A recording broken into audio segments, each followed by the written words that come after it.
నాగబంధం సినిమాకి మీ సపోర్ట్ ఇలానే ఉండాలని కోరుకుంటున్నాను. ఈ సినిమాని మన యంగర్ జనరేషన్స్ కి ఒక మన పురాణ కథలు, మన టెంపుల్స్ గురించి తెలియజేసేలా ఉంటుంది. అండ్ కర్నూలు అంటేనే సినిమాని ప్రాణంగా ప్రేమించే ఒక సిటీ.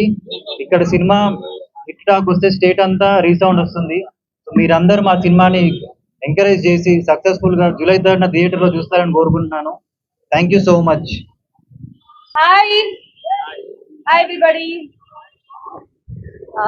నమస్కారం. కర్నూల్ ఎలా ఉన్నారు? బాగున్నారు అనుకుంటా. మన సినిమా నాగబంధం జూలై 3 రిలీజ్ అవ్వబోతుంది. మీరందరూ థియేటర్స్కి వచ్చి ఖచ్చితంగా చూడాలి. మన సినిమా ఒక mythology, action, emotional thriller and a big entertainer. Of course మీరందరూ వచ్చి ఫ్యామిలీతో పాటు, ఫ్రెండ్స్తో పాటు వచ్చి you can experience a huge big screen entertainer. And Virat is here. He's killed it. Vasu garu unnaru. Our director Abhishek Nama garu has done a fabulous job. Kurnool ప్రజలందరికీ మన cinema మీకు ఖచ్చితంగా ఒక మంచి మంచి మంచి ఎక్స్పీరియన్స్ ఉంది అని నేను నమ్ముతాను. Thank you so much.